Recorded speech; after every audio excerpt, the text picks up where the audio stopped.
Can you beat Horizon Zero Dawn with only consumables? The definition of a consumable could be a bit muddy though, as in some sense you might consider ammo for your weapons a consumable. For the purposes of this run, I'm considering it limited to things in the hotbar, such as traps or rocks. I'm also running this on the highest difficulty with a fresh save. While you could do this on New Game Plus, I wanted to see what the experience would be like when you didn't already have the materials to make traps, and how you might go about acquiring them. So, let's get started. When we clicked New Game, we had to play a short section as young Aloy. This is mostly a tutorial, and we don't have access to our standard inventory or items, so I'm going to start the run when we get control of adult Aloy instead. Before we can really go anywhere, there's already an issue. Being limited to consumables means that there's only two ways of dealing damage, which are traps and rocks. Rocks are easy enough to come by, but trying to survive fighting a machine with only rock throws is, well, about as you'd expect. Unfortunately, traps aren't easy to find either, and while a few strongboxes do have traps and materials to make them, they don't have enough to fuel most of the fights in this run.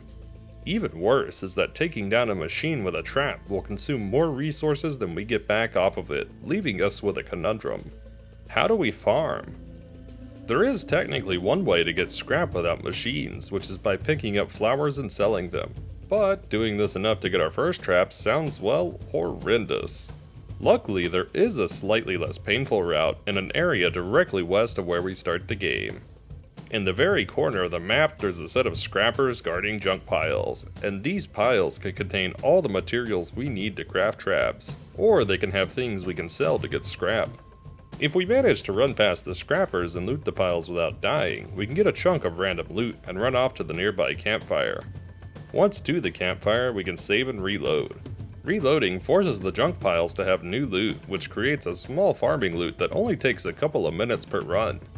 This is an extremely tedious process, and takes a long time to get the materials we need, but it is the best farming method I was able to find. While I'm not certain it impacts these piles, there are a couple of skills that make you loot more from machines, and I would recommend using your starting skill points to get them.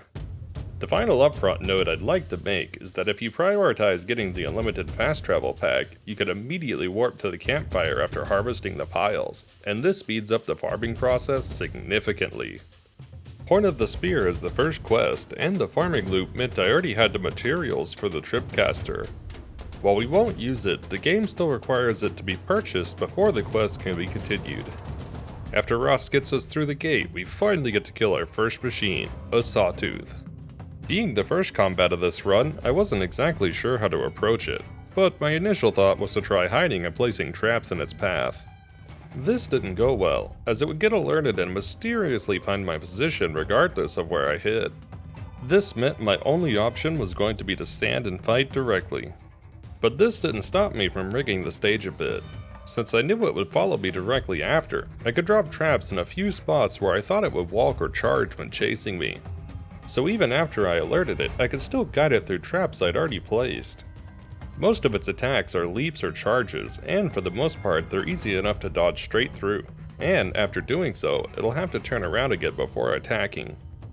This gave me just enough time to place down another trap before it got to charge, which let me repeatedly get damage in, and before long, took it down.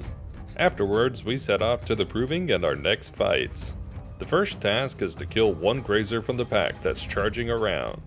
They're easy to hit with traps since they charge at you, and a detonating blast trap will knock them over, and sets up for a second one to take them out when they stand back up. This leads into a parkour section which isn't impacted by our run, but right as we reach the top, cultists show up and a new fight starts. This fight takes place in 4 waves, with the first wave being long-range humans on the ridge. In this fight, enemies are always alerted, but not necessarily aggroed on us. If we do draw aggro, it's possible to fade into the grass and make them lose sight of us. Since the ridge enemies don't move much, we'll be placing detonating blast traps. While we could run up and drop one directly on them, that deals a lot of damage to Aloy. That said, since the enemies don't move, they won't explode the traps, and this is why I didn't opt for the other blast traps. Luckily for us, these traps explode when hit, and throwing rocks at them twice counts as the trap getting hit. Since the ridge enemies practically ignore Aloy, this wave turned out to be fairly easy. Wave 2 is a set of close-range fighters, which is barely worth mentioning since they practically walk into the traps for free. Wave 3, however, is a mix of both close-range and long-range fighters from the ridge, which definitely poses more of a threat. However, the friendly NPCs have the right idea of rallying behind rocks. This keeps the long-range fire off, while placing traps for the close-range fighters. And once the close-range ones are gone, the ridge can be cleared exactly like in round 1. Wave 4 though mixes everything we fought so far with a proper cultist boss. Unlike the last 3 waves, this one's actually a big struggle. While hiding behind the rocks like in Wave 3 did help with staying alive, I kept having an issue with traps being exploded while I was near them. After losing a few times, I noticed that the boss would move if he couldn't get a clear shot of me. This gave me an idea to run between the 2 rocks for cover, and place traps when I was fully covered. This would effectively turn the area into a minefield, and the boss would inevitably walk into some of the traps.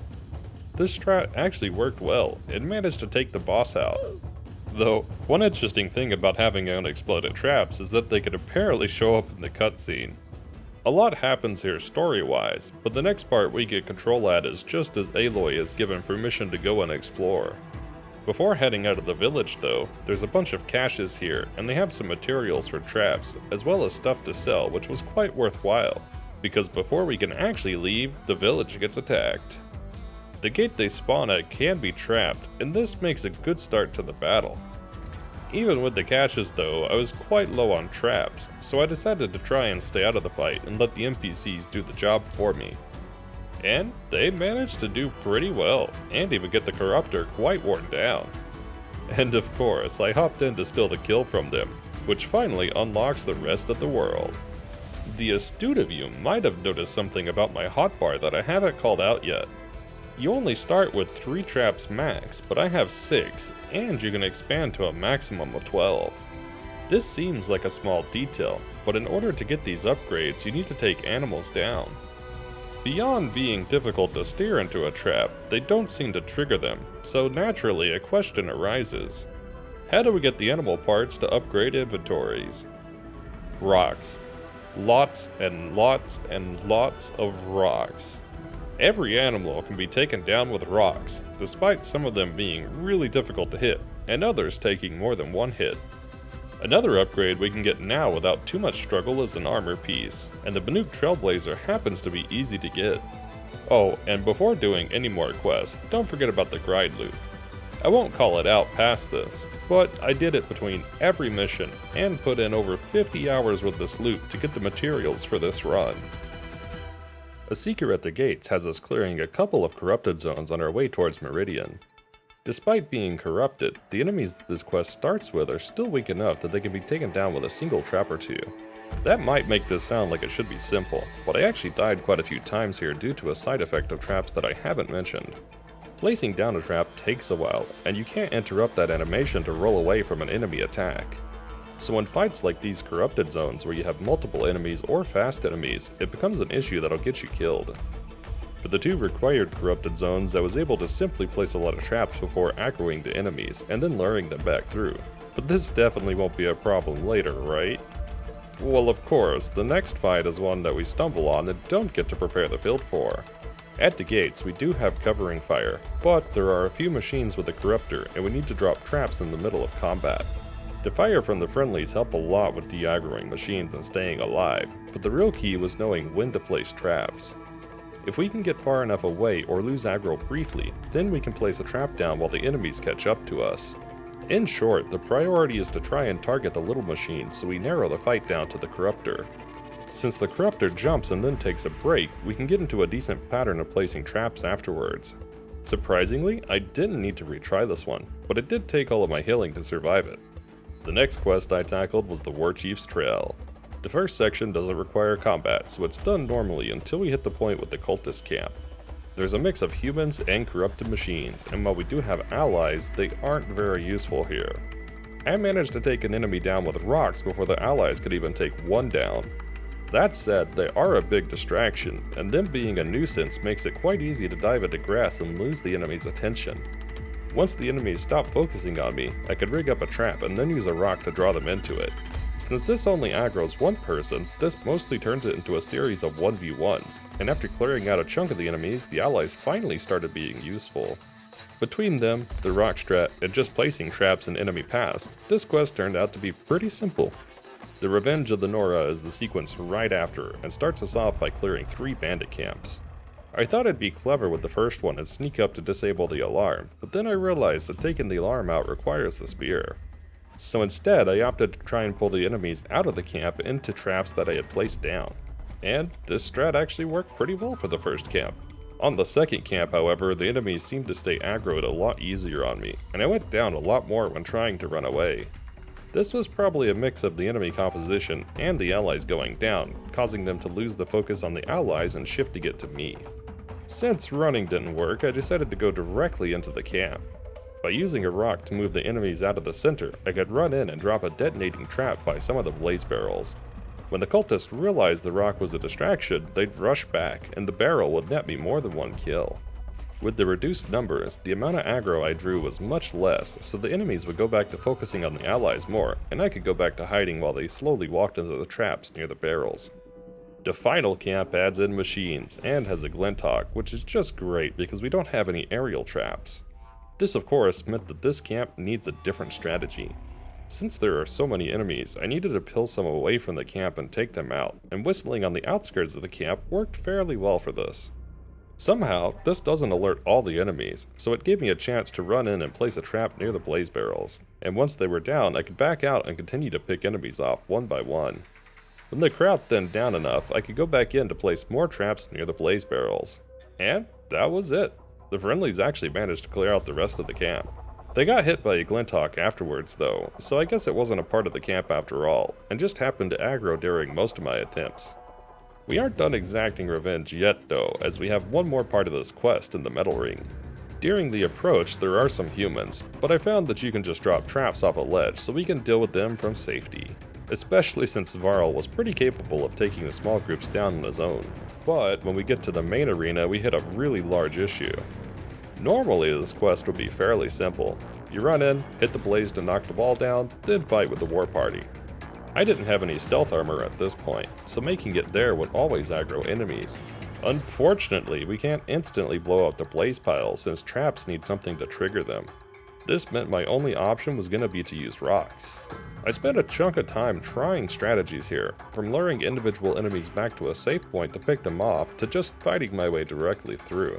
But after over an hour of reattempts, I got tired of plans just not working. So I decided to make a distraction. I drop a bunch of traps near one of the cultists and aggro the enemies away from the blaze. This would move them away from their preset positions so I could place a detonating trap down. From there, I could run away a bit to lead them away from the blaze, then charge back towards it to toss my 2 rocks and finally explode the blaze pile. Somehow, this primitive strategy actually worked, and once the Nora got into the wall, I could just run away and let them clear up the camp. I'm really glad this worked because I was not doing well trying to fight this mess of enemies. With the Nora questline done, I turned my sights towards Meridian and began the City of Sun. The hunt for Olin leads straight into a quarry with cultists and machines, where there's a lot of enemies to clear out. It's worth noting that Olin does fight with us here, but he goes down a lot until we thin out the herd. Since the enemies were split into archers on the cliffs and machines on the ground, I decided it would be easiest to deal with the archers first. For the most part, it's not too hard to sneak around the cliffs and pick them off one by one.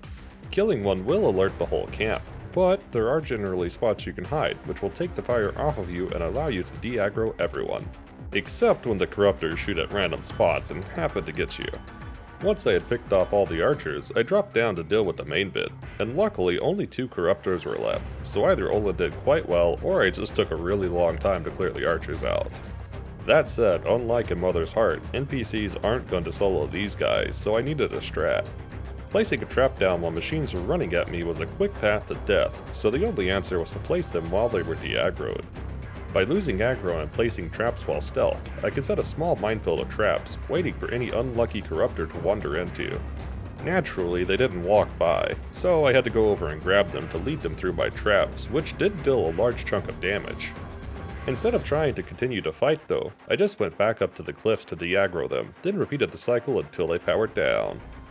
Next, I decided to do Field of the Fallen, and the first few machines went down without any real trouble. The majority of this quest is done normally until we stumble across a bunch of cultists. Unlucky for me, some were up on a roof that I seemingly couldn't get on.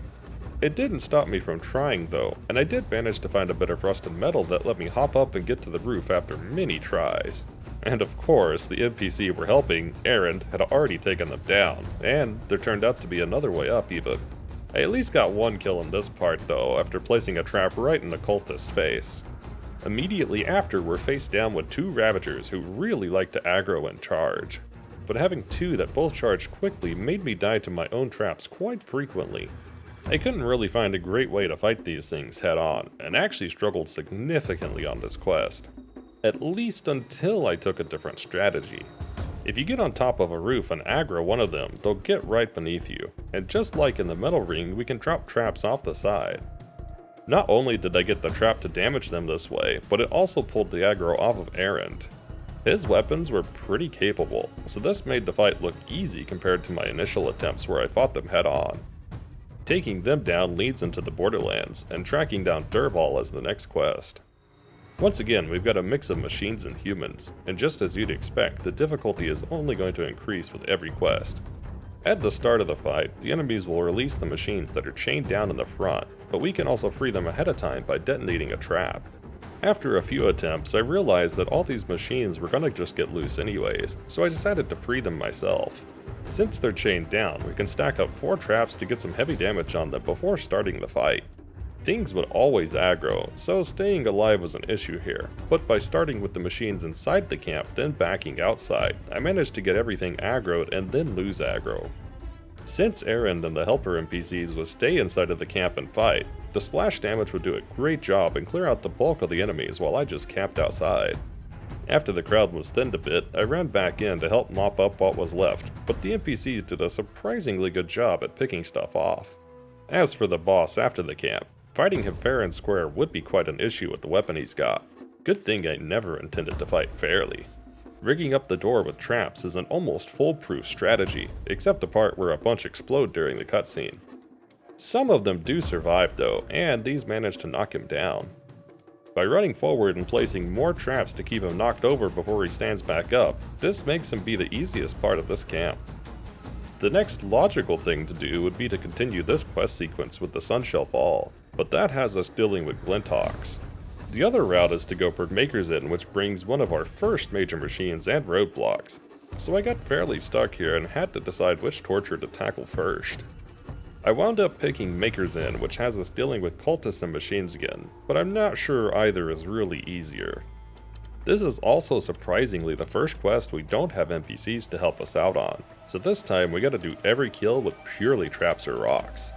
Maker's End is basically split into 2 fights in 2 different sections. Since the quest starts by saying go to the ruins, I wound up just running through the first set of enemies without fighting. While it would seem like they'd give chase, there's a ledge you climb up, and they can't get past it, meaning we have zero reason to waste traps on the first enemies. The second section, however, is a required fight, and it's a mix of machines and cultists, and the first Deathbringer in the game. If you've not played this game before, Deathbringers are packed with weapons and have tons of health, and serve as one of, if not the hardest machines in the game. This one is crippled and can't walk, but it's still a massive threat, and the quest wants us to kill everything in this area before we can continue. I knew that running in and trying to fight fair was gonna be a bad strat, so I started pulling enemies towards me with rocks and taking them out with traps one by one. This worked pretty well until I drew the Deathbringer's aggro, and then everything would go downhill. I had a lot of trouble trying to stay stealth in this section and was getting absolutely obliterated, so I decided to pull back to get some new armor. I set out for the Nora Silent Hunter and Nora Survivor Heavy so I could be a bit stealthier and tankier. The Nora Survivor Heavy has pretty easy requirements, but the Silent Hunter, which I really wanted, required Bellowback hearts. This is a machine type that I hadn't directly fought one-on-one yet, and taking these down turned out to be really difficult without any stealth coils or armor. The easiest spot I found was on the east of the map under the Banuk lands, since the ruins near them provided really good cover and makes this fight doable. While I did okay trying to face them head on, I found it much easier to grind this spot by dropping a trap, baiting them into it, then running away to lose aggro. The main downside to farming these is that they take a large amount of traps, so I wound up just reloading a save if they didn't drop what I wanted, so I got my traps and resources back. The final note about farming these is that if you use multiple detonating blast traps, and they walk straight into them, one of their blaze weaknesses can explode, and this helps a ton with taking them down. Back into the Maker's End fight now, and it was much easier to pick off the cultists with the stealth armor, and I didn't have much trouble dropping aggro or staying hidden this time. Of course though, the Deathbringer isn't that simple, and after you hit it once with a trap, it will stay alerted. While alerted, it scans around and rotates its guns a bit, and I'd take advantage of this to run in and drop a trap while its guns were facing away from me. From there, I'd run back out and trigger the trap with rocks, although sometimes the Deathbringer would activate it with its own weapons. The strategy itself isn't that difficult, but I died a ridiculous number of times to this fight. This thing has a large health pool, and it takes a long time to take it down, and the longer the fight goes on, the easier it is to make just one mistake which would reset the entire thing. The most notable thing I improved on over time was just being more patient, and learning exactly when to dive in to place a trap based on where its weapons were pointing. It seriously took 45 minutes of running in and out, placing traps to knock this thing down, but I did eventually take it out. This unlocked the Grave-Hoard, which gave another excuse to avoid the Glintox. In the first room, we run into a lot of humans. However, they aren't aggroed, and it turns out if you kill one with a trap, the others will just search around and not fully aggro. With the stealth armor from earlier, this let me clear the whole section by just dropping traps in enemy paths, and then going to hiding until the area was clear. The second section with bandits could be handled in a very similar manner. The main difference is instead of hiding in the main room, we can run back to the previous one to lose aggro if an enemy turns red. With those enemies out, the final room awaits, and what else could be here other than a fully functioning Deathbringer? This time, it's not wounded and can move around, as if the idle one didn't already kill me enough. As expected, this fight was even worse, and every time I drew aggro, which was extremely easy to do, that was essentially a game over. This meant the first issue I was solving was picking off the humans without aggroing the Deathbringer. It's very possible, and mostly requires you dropping to the ground floor to start, then very cautiously leading enemies into traps and hiding behind spots that are too far away from the others to find you. As a note though, if even the smallest amount of Aloy's hair or armor is poking out from the hiding spots, it felt like this Deathbringer could find her easier than pretty much any other enemy I ran into during this run. Once the humans are down, this turns into a 1 versus 1, and this fight absolutely destroyed me. I died on this one fight for over 12 hours. One thing I learned in those hours though is that you can get an unfair advantage here. With the stealth armor, it's possible to get in the Deathbringer's trail and then drop a trap. If you go back to cover before it turns to spot you, then let it run into the trap, it'll take some damage and then get alerted. At first I thought he was permanently alerted, but he just takes quite a while to lose his alert, so with a lot of patience, it's possible to get a large chunk of damage in for free. With that said, if he spawns you, there is no losing aggro, and I was never able to fully take him down with just this strat. Also, if you hit him with a second trap before he loses alert, he will fully aggro. I also believe there's a trigger after he loses so much health where he automatically will find you. This is because he seemed to aggro after a certain amount of traps regardless of what I did or how well I was hidden. At that point, there's no option but to fight him face to face. My primary strategy was to try and steer the fight in a circle around the arena and drop blast traps. Blast traps meant I didn't need to worry about the balloons blowing up on the detonating ones, and by forcing the Deathbringer to go in a circle, it would slowly trigger traps I laid down. It generally backs away from you unless you're really far away, so if you keep dodging and working either clockwise or counterclockwise, the Deathbringer should rotate with you. This can also be used to force it into a particular part of the map, which I did find somewhat useful at times to catch a short breath. This strategy made me realize that I actually didn't farm enough traps for this section, and I didn't have a spare save, so I had to figure out a way to deal more damage or restart my whole run. This is where I found a neat strategy with detonating blast traps. When the Deathbringer gets worn down a tad, he'll start showing the cooling rods in his legs if you aren't right next to him. You can pre-trap one of the legs and then dodge away before he ground slams. With the cooling rod then exposed, rocks will blow up the trap and deal serious damage to its weak spots. Of course, sometimes he just walks away instead, but it was the strategy still worth doing. If one of the cooling rods blows up, it'll even knock him over, and the same strategy can be used for the weak spots on its head when this happens. The other thing I started doing was throwing rocks in between attacks for a bit of extra damage. It seems minimal, but it took me 2 hours to knock this thing down, so every bit of damage truly matters. And of course, with the Deathbringer down, there was a quest I'd been avoiding that it was finally time for. Those Glinthawks. All of the steps in the Sunshell Fall before the Glinthawk area are pretty trivial, including the human enemies. However, there is a sonic machine that needs to be destroyed, and unfortunately traps don't seem to work. I think it's arguable on whether quest points like this could be considered an end for the run, but I decided to do some testing to see what could be done. It turns out you can actually hit Dervahl with rocks before taking the machine down, and he does seem to react to it. This made me wonder if you could pre-trap the area and hit him to skip the sonic machine part, but unfortunately it doesn't work. Even though he reacts to the bombs and even rocks, he doesn't seem to take damage regardless of how many times you hit him. So unfortunately I did need to use the spear to take out the sonic machine. I'm not going to count story elements like this as a failure for the run, since I was mostly curious about the combat portion, but I'll let you decide on whether you consider this a failure or not. Once the machine is out, we fight Dervahl and some of his henchmen. This is a pretty simple phase, and mostly just entails circling the arena and dropping traps while they slowly take themselves out.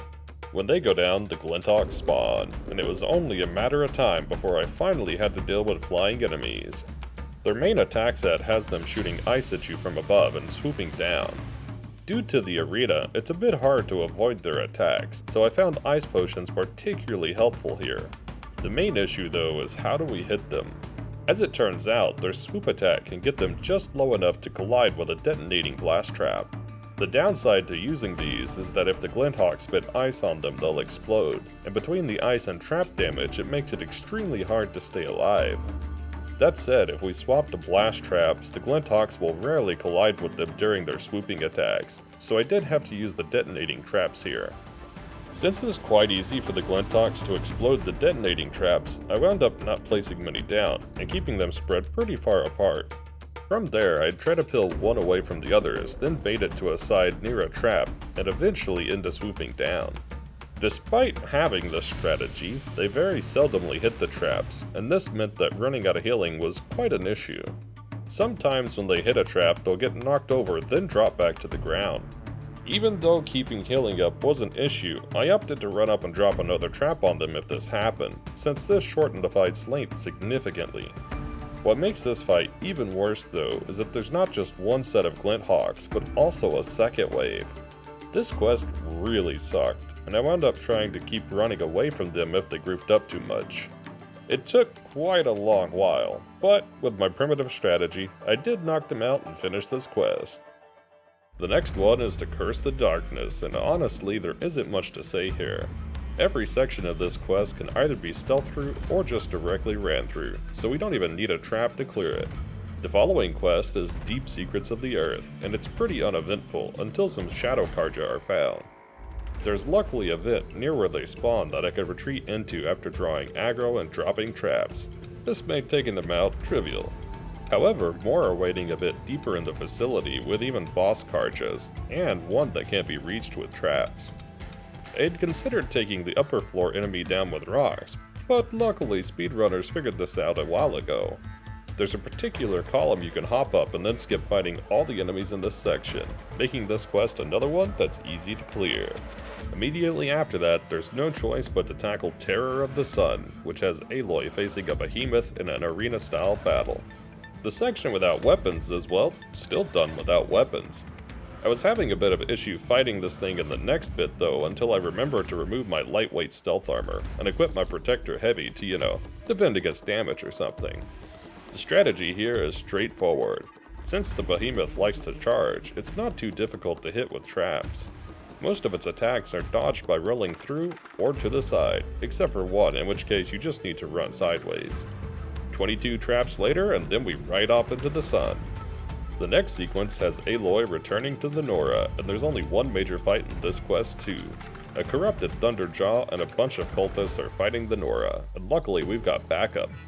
Despite having backup, this fight wasn't that trivial as there's a lot of splash damage, and while I could have just camped for a few hours while they cleaned up their own mess, I thought that wouldn't be very satisfying. The Thunderjaw here doesn't seem to focus on us much unless we provoke it, so when I started the encounter I focused on picking off the cultists instead. In fact, there's enough focus on the Nora that we can mostly 1v1 enemies here, as long as we stay mindful of any random splash damage. Due to this, I also opted for the standard blast traps to prevent any accidental explosions. Once down to the Thunderjaw itself, I mostly kept my distance and placed traps around the area. It does have a lot of long-range attacks, but it also charges sometimes, which will hit multiple traps. Despite its strong attacks, the fellow NPCs helped keep damage going, and I just needed to keep a distance and avoid the large attacks until it fell down. This launches a quest called the Mountain That Fell, which starts with a climb up a mountain. There are machines here, but none of them require us to fight them. Near the top, a Stormbird spawns, as if the Glinthawks weren't bad enough. This was really gonna suck, so I decided to just not do it, since it's totally optional and this entire quest can be done without fighting a single machine. Similarly, the Looming Shadow also requires no combat whatsoever. However, I did want to point out that I picked up the Shieldweaver armor during this section. I knew that the next quest after this was the final one, and I wanted to be prepared. Which means it's time to start the final quest, the Face of Extinction. Oh man, have I been excited to talk about this one. The first sequence has us fighting Helis, which seems like it should be straightforward. A few humans with a boss, and an arena we can run in circles with to drop traps and guide the humans into them. That said, there are blaze barrels here, so I actually had to opt for standard blast traps.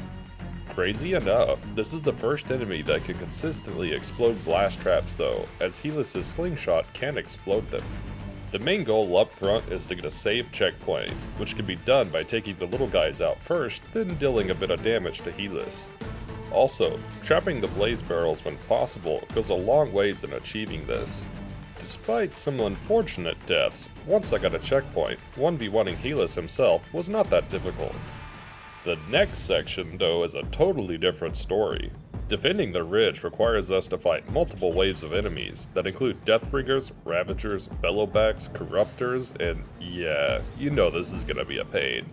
There are some allies here, but we can't completely rely on them, though I would like to note that they're really helpful in this fight. The first thing to know about this is that it takes place in waves, and luckily there is a save checkpoint that can be triggered partway through. Getting through the first wave isn't an easy task though, as it starts with a Deathbringer and a Ravager. The strat for dealing with a Ravager is to spam blast traps on the shoreline that leads to the guards. As long as it's taking damage from them, it should stay aggroed on you, and the guards will do a fairly good job of keeping the Deathbringers aggro, though it's never safe to 100% take your attention away from it. Once the Ravager went down, I actually ignored the Deathbringer and ran to the other side as more enemies spawn in from the left. Throughout all the waves, the focus should be on taking out the smallest machines first. Later waves can have a large amount, so the more the overall numbers can be reduced, the easier the fight becomes. At first, I started to throw down traps near where the enemies spawn, but then the NPCs would get overran and the machines would turn their attention to me. So, I decided to redo the Ravager section, but focus on placing traps in the pathway leading to the NPCs. While it's possible to lay down a large number of traps, there is a limit of 30, and after this point, old ones will despawn. As long as most traps I placed were here, any machines that got close would trigger them, and the NPCs could keep their fire focused on the larger enemies like the Deathbringers. This did take a little learning on how to dodge nicely with so many enemies attacking me in the middle of a minefield, but I eventually got into a rhythm of keeping a bit more distance and staying alive. In this process, I actually discovered a strategy to drop traps faster than normal. If you drop a trap, then double tap the button to activate the focus, the game interrupts the trap dropping animation and gives you back control of Aloy. I really wished I had found this sooner, because the downtime when placing a trap leaves you vulnerable to damage, but speeding it up this way made combat significantly easier. The main takeaway from the rest of this wave is that the bellowbacks are both a blessing and a curse. Their blaze storage will probably explode here, and if you're caught in the blast, it can lead to a quick death spiral. But on the flip side, it tends to catch other enemies and push them into more traps. Really, I'd say the key to this part is spacing, and to never stop placing traps. In between waves, we're given a short moment of prep, and the key here is to stock up on the healing pouch a little, then replace all the traps near the NPCs to once again keep them safe. The machine composition for Wave 2 is a bit different, but ultimately the strategy remains the same. Not to say that there wasn't a lot of dying here. Wave 3 starts with Glinthawks and includes a Deathbringer and other machines. Since this wave has a lot of splash damage, and even the NPC weapons deal area damage, keeping things together makes it significantly easier to clear the field. Though a little RNG with the NPCs taking the Glinthawks down definitely helps. Once it's mostly down to the Corruptors, I went out to heal up and draw them away from the NPCs, and slowly managed to take them out. But of course, this game really wanted me to fight every machine type here, so they spawned a Stormbird with the Deathbringer. My strategy for this section was brilliant and absolutely flawless. I just ran away and let the NPCs clear them up. To be exact, I drew the aggro of the Deathbringer so they could get shots in on the Stormbird and eventually knock it out, and once it was down, they could clear up the Deathbringer without my help. This cleared the ridge section and only left one final task, the last boss. This fight has a timer of 12 minutes, which just sounded absurd since the last full health Deathbringer took me 2 hours, and this one is corrupted so it's even stronger. I will note that we do have NPCs with us, but they're not putting out damage like the ones at the ridge, and even worse is that we have 2 waves of other enemies that spawn and don't increase the timer. This felt absolutely impossible. Traps dealt abysmal damage, the moveset plus the other enemies in the mix constantly killed me, and I had to play aggressive due to the time limit. I spent 10 hours trying this fight, and even when I played extraordinarily well, the machine didn't even look close to death. This fight was so disheartening that I gave up on the possibility of it being feasible, and only sought out to see just how close to beating it I could get. The first optimization I found was that there are 2 checkpoints, each with a wave of machines, and resetting at one will give you 9 minutes or 6 minutes on the clock. These checkpoints seemed to make the Deathbringer spawn with a preset amount of damage, so I focused on trying from the 6-minute checkpoint. The next optimization came from trap placement. Simply dropping traps didn't do much to him, and neither trap type made much difference with damage. However, I did find it was possible to stack 4 traps near one of his legs, then run away to bait him into opening up the cooling rods on him. From here, I could throw rocks to explode them and get pretty good damage in. Sometimes this would knock him over as well, and I could run in and explode a trap on his other weak spots. I even got into a better rhythm of placing traps faster with the quick focus strat, and was able to get 4 traps on each leg in between each of his stomps. With that, and getting better at this fight overall, I was feeling a bit better about potentially clearing it. But it just wouldn't happen, even after optimizing. He was just nowhere near going down. So I thought maybe I could optimize more by staying near him when the machines were alive, as they can hit him when they attack. But to be honest, this didn't really seem to do much. So, after 20 hours of attempts, I finally turned the difficulty down to see how far away I was, and if I could beat him on a lower one. The first I tried was hard, and after a few attempts, my existing strats actually took him down. So I bumped up to very hard, and struggled quite a lot, but eventually managed to do well enough to take him down with a few seconds left. This had convinced me that ultra hard was impossible, since there was a major difference between the 2 difficulties. Enemies take 80% damage on very hard, but on ultra that takes 70, which may not sound like a big difference, but I think this applies to the NPC and splash damage from other enemies too. It may not, but even if we assume it doesn't, I only had a few seconds left on very hard, and machines also take 50% less elemental on ultra, which I assume reduces things like the damage from exploding the bellowback blaze. Enemies are also more aggressive and deal more damage, so I had to play a bit more carefully, reducing my output. I tried a few more hours until I got what I felt was a pristine attempt, and still the Deathbringer wouldn't go down. So I shut down the recording and came to report my findings. After all, I was here to answer a question, and I think I had my answer. This fight is the only one that was impossible on the highest difficulty with only traps, so no, it wasn't possible. At least that was my conclusion until I got a tip from someone that weapon coils could affect trap damage. I thought I had tried this before and didn't notice a difference, so I loaded back to before the final sequence to test. I threw some coils on and no difference. But why would they lie? Because it's not that simple, and there's a single peculiar interaction with weapon coils and traps. Detonating blast traps and shock traps, at least as far as I can tell, are completely unaffected by any weapon coils, from damage, fire, tear, or even shock. Blast traps are the only other type, which have a flaming icon, so you'd assume putting a fire coil on would be the one that would affect them, but nope. If you instead use a regular damage coil, it turns out that they can increase the blast trap damage as long as you're holding the bow in your hands. This was certainly a boon, but it meant that my existing strat was gonna need a change, since it revolved around detonating blast traps. Since I was playing on New Game, I could only get weapons with 3 coil slots, but my understanding is that if you play on New Game Plus, you can get one with a 4th slot. This would have been extremely beneficial, but since I only had access to 3, I went to my farm loot and sunk a ton of hours into finding coils and buying boxes until I had 3 coils with 45% damage or better. The damage versus standard enemies seemed really promising, so I went back to the Deathbringer. It dealt 63 damage, which was definitely higher than the initial 20, but it didn't seem remotely close to the hundreds that my last strat was dealing.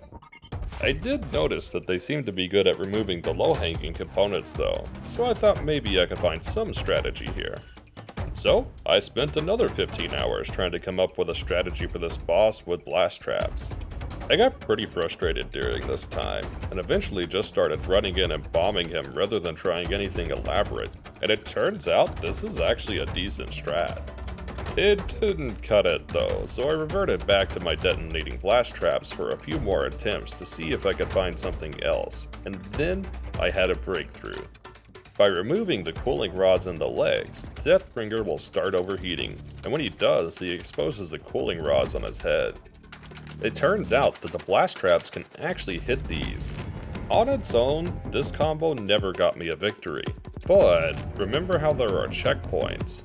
Well, the way they work is particularly interesting. They set his health to a hard-coded amount and don't store which components you've removed. But it turns out that if you hit a checkpoint while he's overheating, the checkpoint will keep him overheating when it reloads. This made the fight feel significantly closer, so I loaded back to the beginning and took my time, carefully dealing damage and prompting him to overheat before the first checkpoint. Starting from the first checkpoint gave me 9 minutes and 45 seconds to battle him. With this method, I could use blast traps and simply drop them to hit the low-hanging weak spots, instead of setting up for taking a cooling rod off the leg. I knocked off the guns and the cooling rods and focused entirely on hitting the boss, dodging to my absolute best ability from every other machine. For the whole 9 minutes, I never turned my focus from the Deathbringer, and with just 1 minute on the clock, I had knocked almost all of his low-hanging weak spots off. At this point, I was out of healing, so I turned to detonating traps on the legs. And with 30 seconds left, a stray NPC arrow hit his major weak spot, and the Deathbringer finally fell. After over 45 hours of attempts, I had finally done it. I'd taken down the Deathbringer within the time limit, on the highest difficulty, without New Game Plus, and with only traps. This fight felt hopelessly impossible at first, but through perseverance and determination, it did in fact turn out to be possible. So, yes, it is possible to beat Horizon Zero Dawn on Ultra Hard with a fresh save and only consumables. This run was absolutely brutal, and a lot of fights, even ones I didn't call out, took numerous reattempts. Fighting with traps was not very natural since they take a long time to place down, and unlike fighting with weapons, it's not possible to slow time or dodge out of the way easily when going on the offensive. Despite all this, the quick drop strat and damage coil boost made me wonder about the DLC, and against my better judgment, I did decide to tackle the Frozen Wilds with the same save, not restarting on New Game Plus and the same restrictions. So, if you want to see my journey through that, which is just as, if not more interesting than this one, get subscribed, as that will be coming to the channel soon. If you enjoyed this one, consider dropping a like, comment, or maybe even follow to check out more upcoming challenges or past ones I've done. I'm Glitch the Box Links, and I'll see you in the next Out of the Box challenge.